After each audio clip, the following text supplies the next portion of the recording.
We are the Autobots, benevolent survivors of the Cybertronian War, sworn enemies of the Decepticons, defenders of the human race. In 2007, the severe and unjust misrepresentation of our race began, and the unwarranted tarnishing of our good name continued unchallenged for many years, until one stood on our behalf. And when the slander continued, the one known as the Blockbuster Buster once again voiced our rage.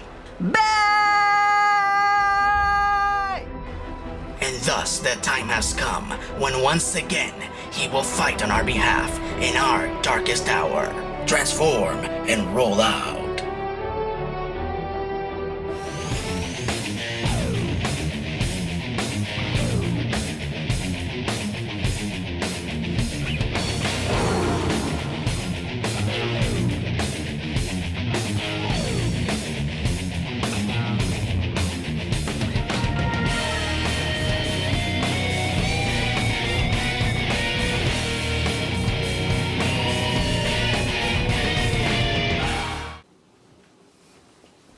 Alright, at this point I need very little backstory. Greetings fanboys and fangirls, I'm Erod and I'm the Blockbuster Buster. If you missed my initial Transformers review, here's Buffy with a quick reenactment. If you missed my Transformers Revenge of the Fallen review, here's Bulkhead with his own dramatic interpretation. Mine's bigger. Alright, no more stalling, let's jump right into this one. So our movie begins with a kick-ass montage detailing the last days of the war on Cybertron, as we see an Autobot ship escaping. The ship was commanded by the Autobots' leader, Sentinel Prime, and the ship was also carrying a secret weapon called the Pillars, which were going to help the Autobots win the war. Unfortunately, the ship was shot down and it crash-landed on our moon, and thus it turns out that the space race of the 60s occurred as an effort to be the country to reach the Autobot ship first. Wow, that was awesome! First they show us the war in Cybertron, which they barely touched upon in the first two movies, and then they throw in a little historical fiction. Wow, 3 minutes in and this movie is already 10 times better than the first two.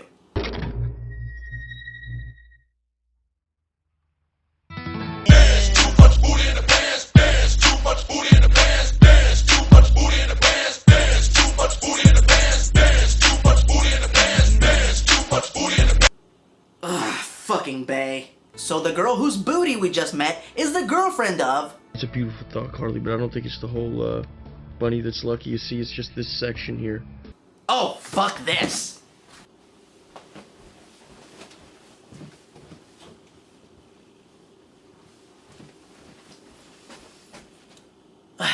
Alright, what gives? This is the second year in a row that I go to leave and nobody stops me. Where the hell is Mario? Excuse me. Hello, who is this? It's Luigi. Luigi, what do you want? I'm sick of this bullshit. You always invite the Mario to be on your show, but not Luigi. I just didn't think you were interested. I mean, Mario does such a great job at motivating me to do these reviews. You want the motivation? Luigi give you motivation. You finish this review or I shoot a green fireball at your At my what? at your Well, okay then. That's right. Nobody with Luigi Mario.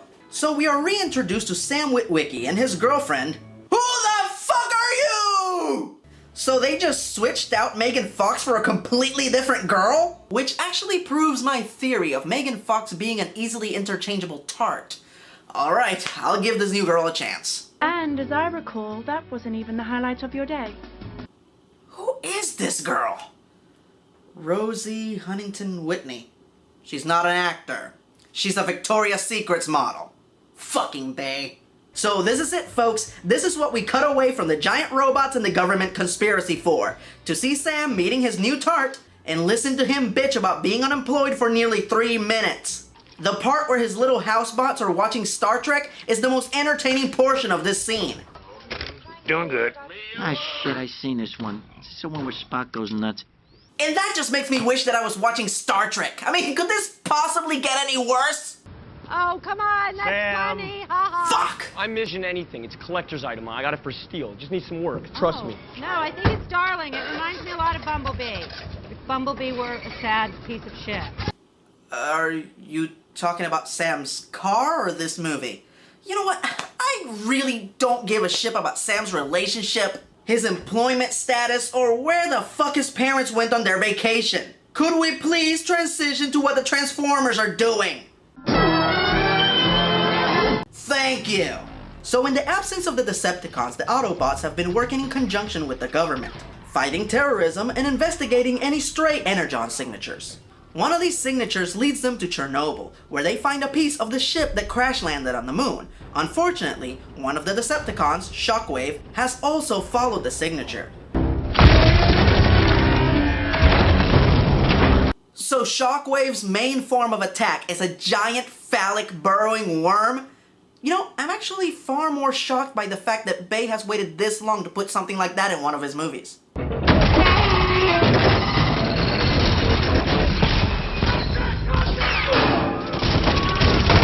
Holy shit! These guys need some major backup.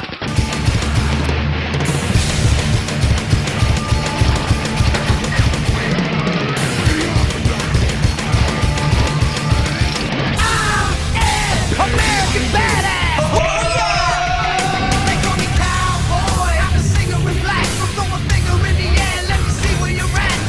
That's right, Optimus Prime is back, bitches! Once again voiced by the great Peter Cullen and... Oh, what the hell? You know what? I really do not give a crap to watch Sam going on job interviews, even if he is being interviewed by John Malkovich. Is he boring Malkovich or crazy Malkovich? Mr. Brazos. Why is Chantel using what appears to be a red cup from the red floor when we are on the yellow floor? Crazy Malkovich, got it. He has a recommend letter from our board. WTF to that. Oh, don't you dare steal one of my lines or I will hunt you down and make you my Malka bitch! Now could we please transition back to the Transformers? Thank you! So now, due to the discovery of the piece of the ship, the Autobots discovered that the humans were aware of their existence long before their arrival in the first movie. So Intelligence Director Meering, played by Frances McDormand, and no, I have no idea why she would agree to be in this movie, is sent to debrief Optimus on the cover-up. Meering will be our snooty government guy, or girl, for the movie, and unlike her wimpy counterpart from Revenge of the Fallen, she is a mean bitch with a capital itch, who doesn't take shit from anyone, and has balls of steel. Oh wait, actually no, she's a lady, she wouldn't have any balls. She's got, ovaries of titanium. Optimus is pissed over the violation of trust. To appease him, Meering brings in the last living member of the Apollo mission that discovered the ship. And holy shit, it's Dr. Buzz Aldrin. Stand up and salute, you jerks! This is so awesome, there are no words to describe it and do it justice. We have one of our greatest real-life heroes meeting one of our greatest fictional heroes. And Peter Cullen himself has said that this is one of the proudest moments of his career. And I can totally see why. Because, fuck! Hi, I'm here to see Carly's. Alright, let's just get through this really fast so we can get back to the Transformers. Sam goes to pick up his girlfriend Carly at her job. He is jealous of her boss, played by Patrick Dempsey, who is far better looking, far more charming, and a lot richer than Sam is. And no, I have no idea how the hell they got Patrick Dempsey to also be in this movie. The jealousy creates some form of turmoil in their relationship or some shit that I don't care about. Now could we please see some robots? Thank you! So Optimus and Ratchet visit the crashed ship, where they find the preserved body of the Autobots' original leader, Sentinel Prime. Meanwhile, we cut to South Africa, where an ominous-looking semi with Decepticon markings is making his way across the plains.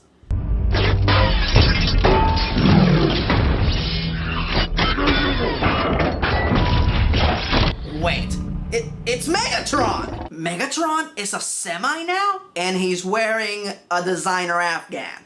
Now don't get me wrong, cause he looks fabulous, but he's a robot, he doesn't need clothes. Why am I complaining? At least he's finally in the movie. All hail Megatron. Did he just hail himself? Heil Hitler! Heil Hitler! Heil myself! So get this. Megatron, Starscream, and Soundwave are hiding out in South Africa in plain fucking sight. The government has developed energon detectors that can help them find a tiny piece of a ship in the middle of Chernobyl, but they can't find 3 giant robots camping out in plain sight. Dumb. So we cut back to Sam, and I would complain, but after 44 minutes of movie, the main plot has finally caught up with him. As it turns out that one of his fellow employees, Wang, has proof of the government conspiracy to hide the Autobot ship on the dark side of the moon. And he keeps the proof in his... Oh dear God! I really don't want to see Wang's Wang! Oh, don't. I'm gonna hit you. I'm gonna hit you right back, son. It's my manifesto. Children are watching this! Is there any reason why he couldn't keep that little piece of paper in his pocket or in his shoe?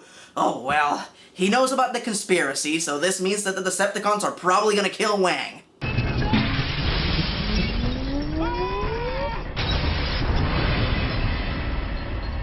After Laserbeak kills Wang, he goes after Sam to silence him as well. Why didn't he use a more covert way of killing him as opposed to destroying an entire office is beyond me. Sam gets away and goes to warn the Autobots, but Meering intercepts him and does something that someone should have done 2 movies ago. She tells Sam that he is just a kid and has nothing to contribute, and she sends him away. Director Meering, are you married? Meanwhile, Optimus uses the Matrix of Leadership to bring Sentinel Prime back to life. Hey, my ship. We came under fire. The pillars. Where are the pillars? Wait a minute. That voice! It's Leonard Nimoy!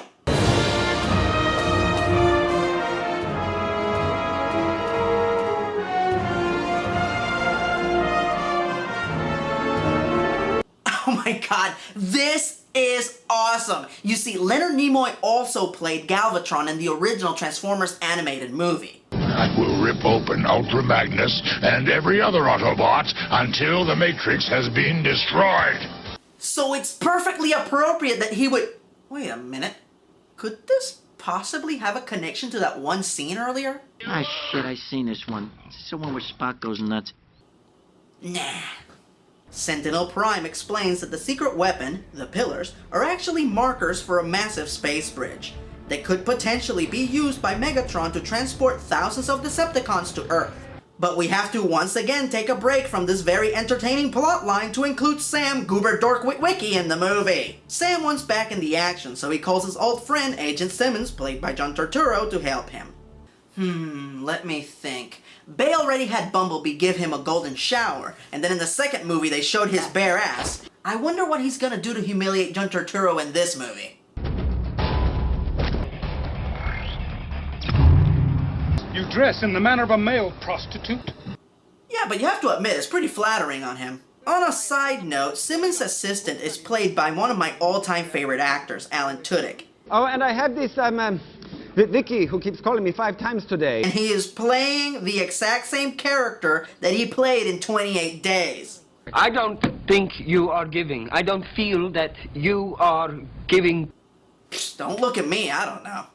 So our boys get together and compare notes, and what is Malkovich doing there? He is the boss at Sam's day job. We should never see this character outside of the office. Come to daddy. Did you eat a lot of paint chips when you were a kid? It's a freak. Ha! Like it?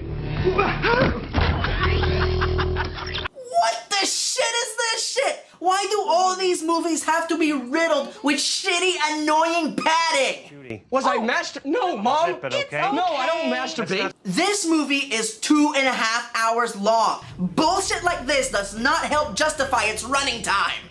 So the Scooby Trio figures out that there are not 5, but hundreds of pillars on Earth, and the Decepticons already have most of them. The only thing that they're missing is Sentinel Prime, whose very specific Energon signature is the only thing that can activate the pillars. Sam warns the Autobots about this and tells them to get Sentinel Prime to safety. Sam and crew desperately try to get back to Autobot headquarters when they are suddenly attacked by Decepticons.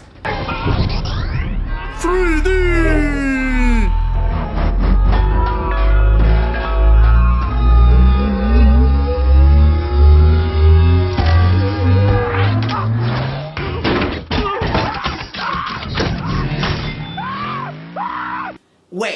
Bumblebee transformed with Sam inside of him, and Sam is fine? That's not how I always pictured it. Let's get him, Spike! No, wait! Spike? Oh well, a boy can dream. I'm sorry. Megatron got him. Luckily, two of the Autobots, Sideswipe and Ironhide, show up to help Sam and Bumblebee. Whoa, little Mexican standoff we got here. Weapons down. And we'll let you escape with your dignity. Drop him. That's good. Ironhide, catch!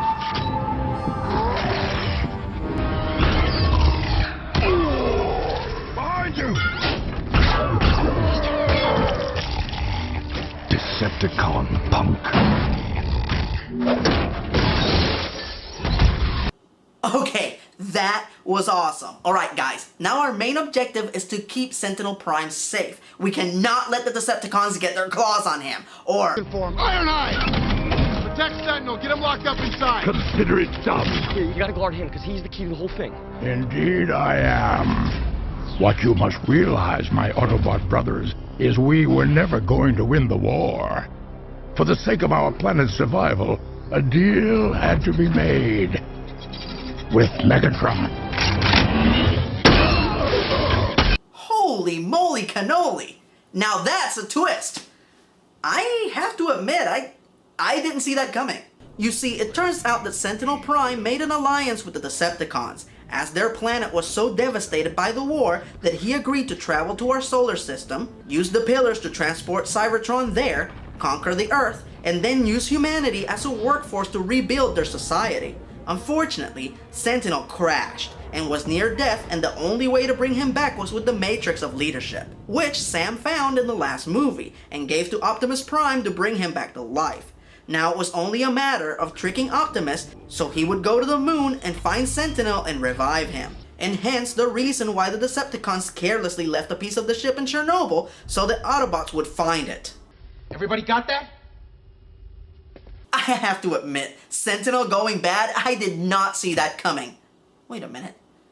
That scene from earlier! Ah, shit, I seen this one. It's the one where Spock goes nuts. Very cheeky, Bay. That wasn't even cute. As Sentinel sets up the pillars, the Decepticons begin a mass invasion. Bricks. Excellent strategy. They're messing with Lincoln. Nobody messes with Lincoln. Here we are. Fight us now. Let the humans serve us or perish. You're lucky I didn't kill you. In time, you'll see. Wait, you're just gonna walk away? You're not gonna try to capture or kill Optimus Prime, who might foil your plans later? What an idiot. One way or another, this is actually a really good storyline that they couldn't possibly ruin. Really think I could help you, Sam? Remember a talk I had with my dad once about tough choices. Yeah, now's not the time. We'll set something up, though. Of course, that was way back when my dad's firm was in charge of budget review and accounting for NASA. You see, the thing that he taught me was, when it's not your war, you join the side that's going to win. You really think you're the first man ever asked to join the noble alien cause? Who are you? You know why we've not been back to the moon since 1972? Because these two, they came to my dad and they told him to do some creative accounting. They get way too expensive to ever go back, so he and others shut down the American and Russian space programs, and they've been our clients ever since. If the Decepticons can hide 1,000 of their soldiers just under the moon's surface, why would they rely on creative accounting to hide the ship? So evil Patrick Dempsey kidnaps Carly and tells Sam to spy on Optimus and find out what his plan was to stop the Decepticons. At the same time, Sentinel forces the governments of the world to exile the Autobots, to which the Autobots begrudgingly agree and leave the planet, only to be blown up by the Decepticons. Oh, I'm not shocked. I don't believe for a second that they would kill all the Autobots. After all, they have toys to sell. With the Autobots allegedly gone, Patrick is no longer listening in on Sam, so he decides to go and rescue Carly on his own.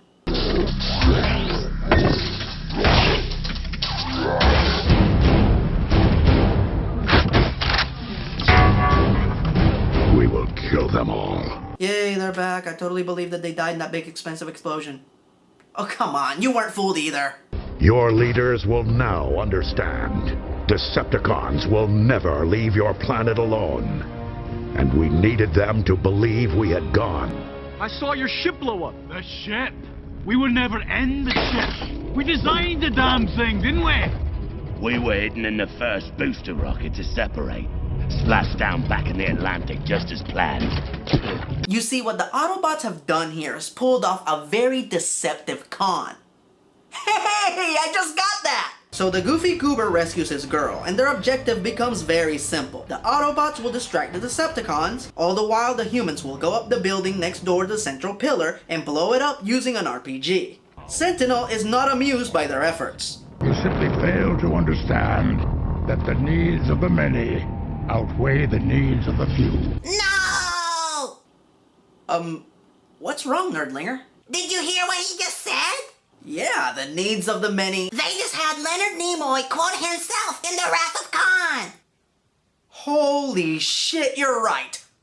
The needs of the many outweigh the needs of the few. How dare you quote one of the greatest movies ever made? Michael Bay, you're a scum! Scum! I feel your pain, bro. That is the kind of blaspheme that would send a cold chill down the spine of the nerdiest Trekkie.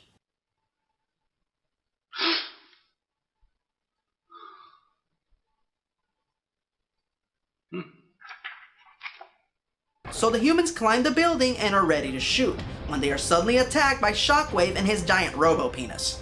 And I have to admit, this is one ass-kicking action piece. The whole thing feels like it's happening in real time. You see every detail, every fall, every bit of debris flying past. It's the most unique and, dare I say, entertaining scene in this movie. You never lose sense of the peril, and you always feel like these characters need help now. Devil without a cause, and I'm back with the beaver hats and Ben Davis slacks. 30-pack the stroll, 30-pack the hoe. No Rogaine in the propane flows. The chosen one, I'm the living proof with the gift to gab from the city of truth. I jabbed and stabbed and knocked critics back, and I did not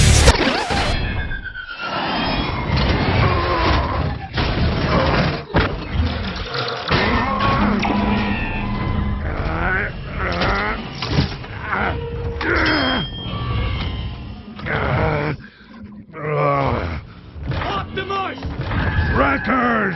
We're coming! Getting stuck on some cables was enough to stop one of the most badass robots ever.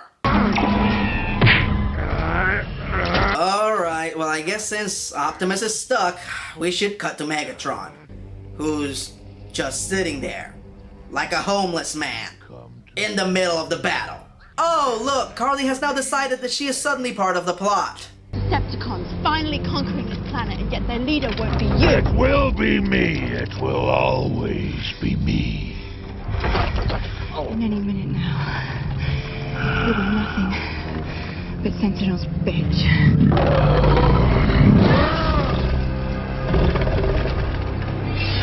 What? Why didn't you just kill her? You've killed your minions for far less. My authority.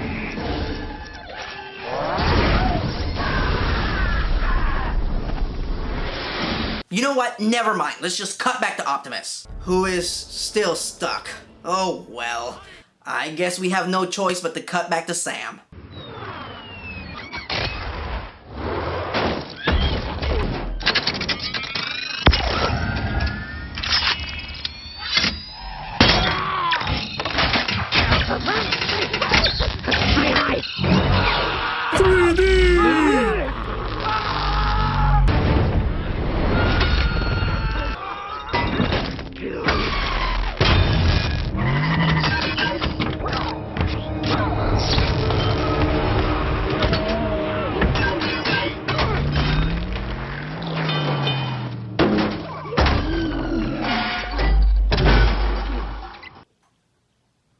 Sam just killed Starscream. Sam, what the fuck is this character doing in a Transformers movie wiki? Just killed one of the most prominent villains in all of the Transformers universe.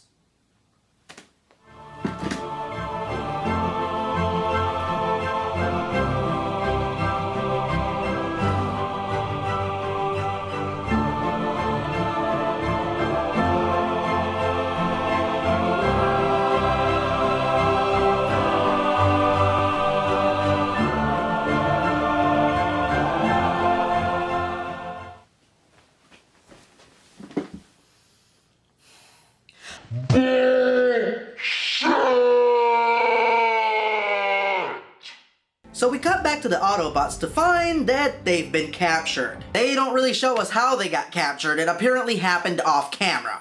The movie takes huge side steps to show us worthless shit, but skips a key moment like this one? Ugh, whatever.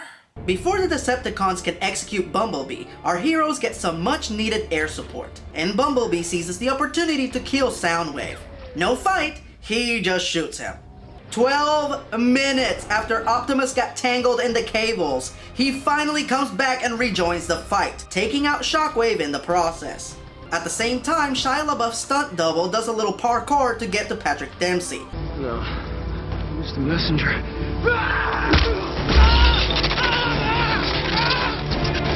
Oh, he beat him. Hooray! Meanwhile, Optimus finally faces Sentinel, and unlike the other two movies where Optimus seems to do everything on his own, this time around he gets some much needed assistance from his fellow Autobots and the military. No! Whoa, this shit just got real.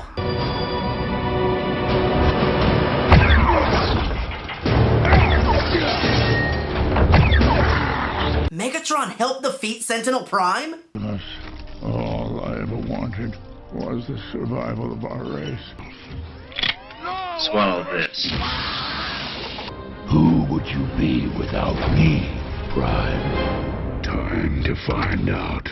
Oh my god, this is it. We're going to get to see the final confrontation that we've been waiting to see for 3 whole movies.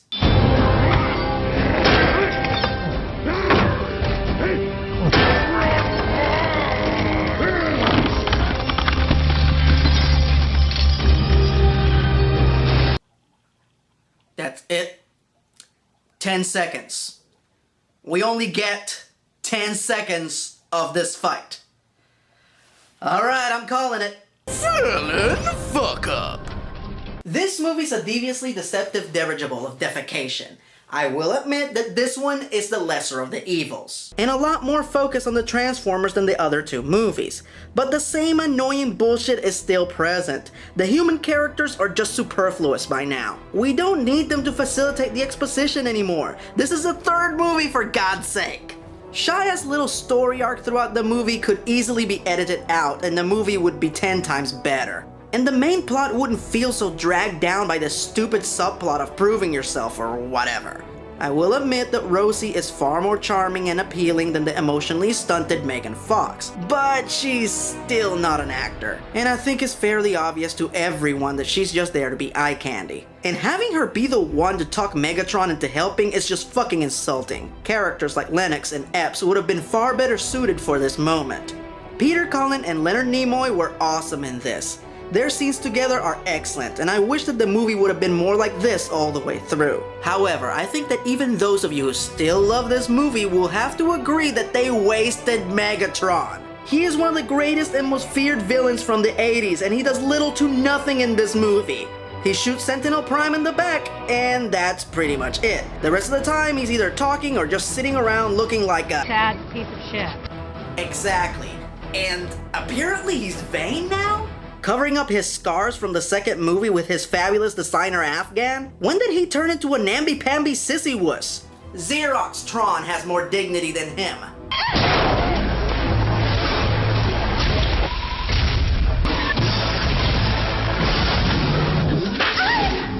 But like its prequels, this movie was a huge success, making more money than Two Towers and Finding Nemo. But that same summer when this movie was released, it was also dethroned by Harry Potter and the Deathly Hallows Part 2. Aw yeah!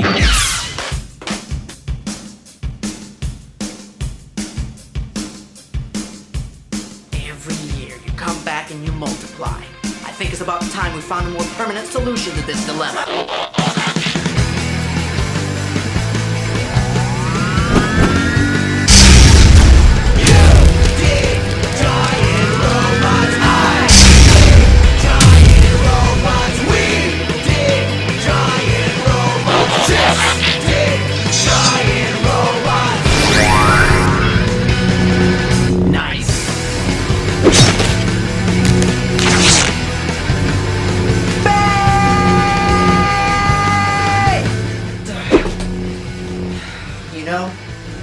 that there might just be a fourth of these movies. But when that happens, I'll be ready. Because that was just one busted, and there are thousands more to go. I'm E-Rod, and I'm the Blockbusters. Nice!